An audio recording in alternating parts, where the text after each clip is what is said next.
तो आप लोग अब लिखना छोड़ दीजिए प्लीज। आप अपना कॉपी पेन बंद कर दीजिए, नहीं पढ़ना है, केवल और केवल सुनना है, ठीक है ना?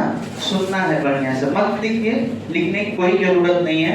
मैं कोशिश करूंगा कि आपके जो दिमाग वाला कॉपी है वहां पे लिखा जाए, और वहां पे लिखा जाएगा तो बहुत सारे झंझट से आप मुक्त हो जाएंगे बच्चों, ठीक है ना? जैसे दिमाग में लिखा जाएगा तो कॉपी पेन से ऐसे ही भी मुक्त हो गए आप, और आपको जहां भी यूज करने का मन करेगा वहां आप इसका यूज कर सकेंगे, ठीक है? अब कार्ल मार्क्स के बारे में अगर इतिहास में चर्चा हो रही है तो कहीं ना कहीं वह इतिहास को एक नया मोड़ देने का प्रयास किया होगा या दिया होगा, ठीक है ना? इतिहास को एक नई दिशा देने का वह प्रयास किया होगा।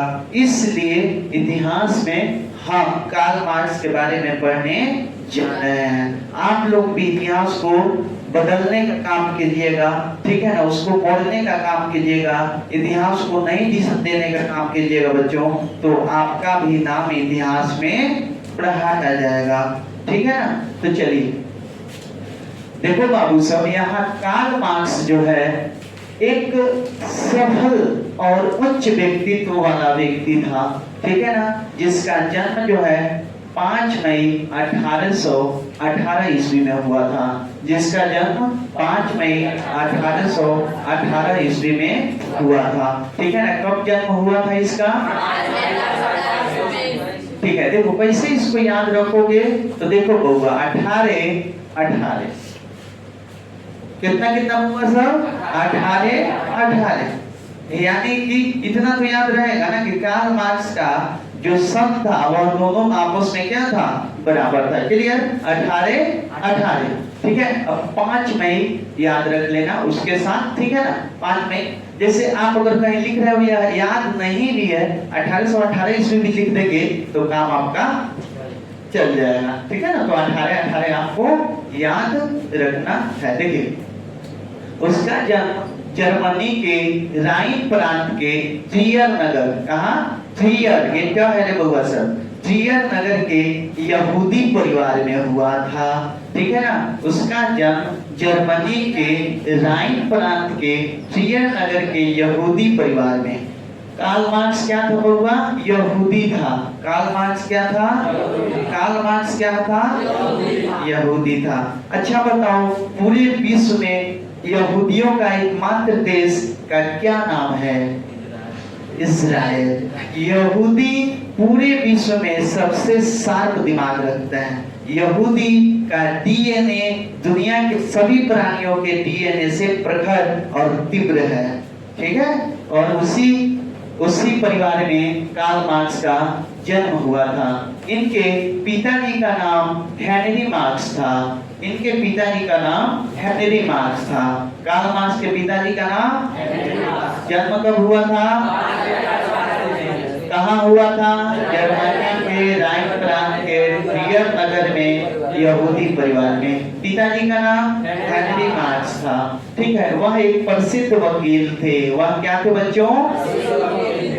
वह एक प्रसिद्ध वकील थे। वह एक प्रसिद्ध वकील थे और बाद में चल के उन्होंने ईसाई धर्म अपना लिया। बाद में चल के उन्होंने ईसाई धर्म अपना लिया, ठीक है ना? कार्ल मार्क्स के पिता का नाम हेनरी मार्क्स और वे एक प्रसिद्ध वकील थे और आगे चल के उन्होंने ईसाई धर्म को क्या कर लिया बच्चों? अपना लिया। क्लियर हो रहा है ना?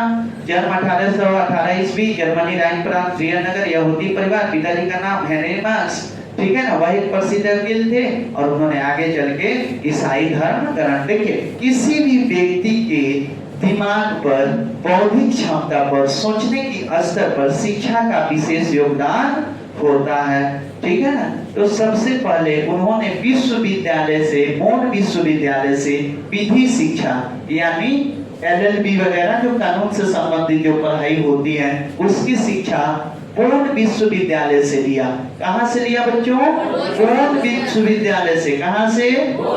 राजनीति शास्त्र की पढ़ाई उन्होंने कहां से की? बोन विश्वविद्यालय से। कहां से? बोन विश्वविद्यालय से। बोलो बाबू सोए नहीं हो क्या? इधर ध्यान दो, ठीक है ना? नो बड़ा होगा तो काट लेना, ठीक है? देखो यहाँ पे शिक्षा उन्होंने राजनीति शास्त्र की शिक्षा जो है बोन विश्वविद्यालय से ग्रहण की, ठीक है।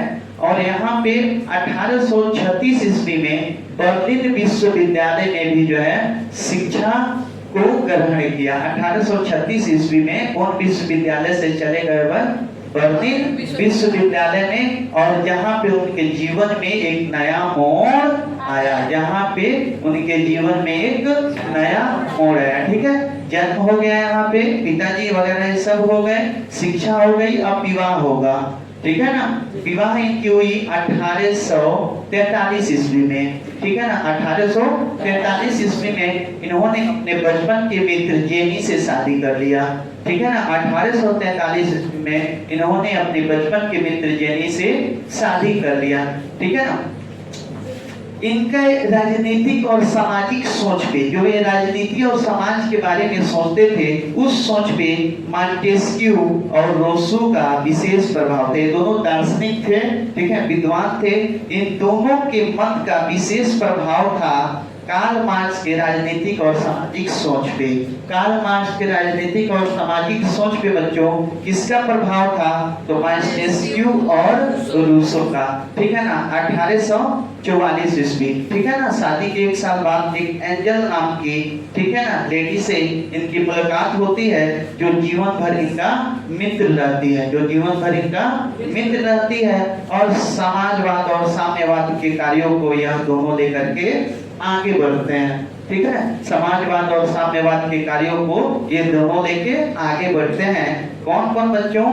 तो एंजल, ठीक है ना, एंजल और कार्ल मार्क्स, ठीक है। 1844 में इनकी मुलाकात हुई थी और जीवन भर इनका मित्र रहती है, ठीक है। देखिए आगे चल के कार्ल मार्क्स ने मजदूरों की गरीबी, शोषण और दशा का गहन अध्ययन किया, बहुत बढ़िया से चिंतन किया, सोचा, समझा, देखा, ऑब्जर्व किया, ठीक है ना, प्रयोग किए।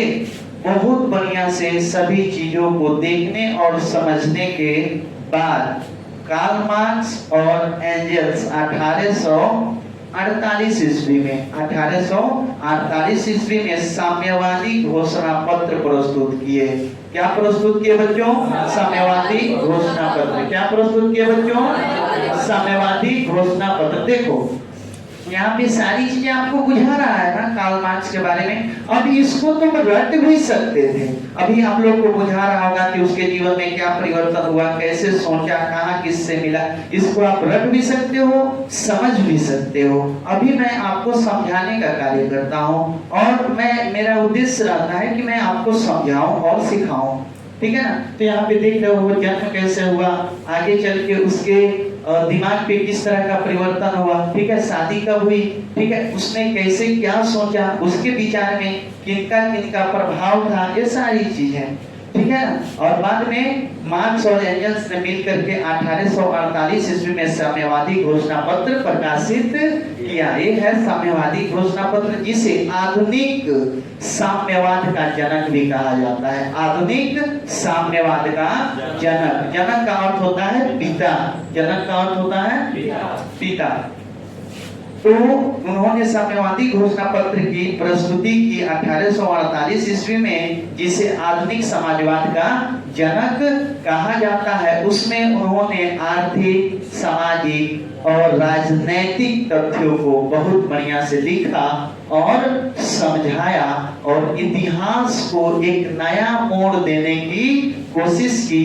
उन्होंने इस घोषणा पत्र के माध्यम से एक अलग व्यवस्था की स्थापना का विचार दुनिया के सामने रखा। उन्होंने समाज कुछ अलग डायरेक्शन से, कुछ अलग तरीके से कैसे चलेगा, इस बातों को इस घोषणा पत्र के माध्यम से पहली बार इस दुनिया में रखा। कुछ अलग चीज, कुछ अलग डिजाइन से समाज का क्रियाकलाप हो, कुछ अलग डिजाइन से समाज का आर्थिक, सामाजिक और राजनीतिक बदलाव हो, ठीक है ना। इन्होंने अलग ही बात रखी, कुछ अलग तरीके से। जितना जो पुराने पहले चल रहा था उस तरह से इसका कोई ताल्लुक ज्यादा नहीं था। इन्होंने नया चीज दिया इस दुनिया को, इस संसार को, ठीक है ना। उन्होंने एक बुक भी लिखा। बच्चों में हिगेल के विचारों से भी क्या थे? प्रभावित थे। हिगेल जर्मनी का था, ठीक है ना, जर्मनी का विचार था, लिखवाया। जर्मनी पढ़ा होंगे ना, तो वहाँ हिगेल लिखवाया। तो हिगेल के विचारों से भी प्रभावित था। उन्होंने एक किताब भी लिखी। देखिए यहाँ से आपका ऑब्जेक्टिव क्लियर हो रहा है बाबू, दास कैपिटल, ठीक है ना। उन्होंने एक किताब भी लिखी। किसने किताब लिखी बच्चों? कार्ल मार्क्स ने, ठीक है, जिसका नाम था क्या? दास कैपिटल, जिसे साम्यवादियों का बाइबल, साम्यवादियों का बाइबल कहा जाता है। बाइबल का अर्थ क्या हुआ? जैसे हम लोगों का धर्म ग्रंथ क्या है? गीता, रामायण, महाभारत। हिंदू लोगों में तो कोनो युग नहीं है, ठीक है। लेकिन अगर मुसलमान में चले जाओ आप तो कुरान, ठीक है। ईसाई लोगों में चले जाओ तो बाइबल, ठीक है। तो गुरु ग्रंथ साहिब हो जाएगा। अगर आप सिख में जाते हो तो सभी का अपना अपना एक मुख्य किताब होता है। तो साम्यवादियों का वह मुख्य किताब था कौन? Das Kapital. तो यही उन लोगों का क्या हो गया? बाइबल हो गया, ठीक है ना। उन्होंने इस किताब के माध्यम से और इस घोषणा पत्र के माध्यम से दुनिया में एक नई सामाजिक व्यवस्था को लागू करने का प्रयास किया, जिसे हम साम्यवाद कहते हैं या साम्यवादी व्यवस्था कहते हैं। मैं आशा करता हूं बच्चों कि कार्ल मार्क्स के बारे में आप लोग बहुत बढ़िया से समझ पाए होंगे, ठीक है। और इतिहास से संबंधित, साम्यवाद, समाजवाद से संबंधित और सारे वीडियोस लेके मैं आऊंगा। तब तक अपने दोस्त और दोस्त को दीजिए इजाजत।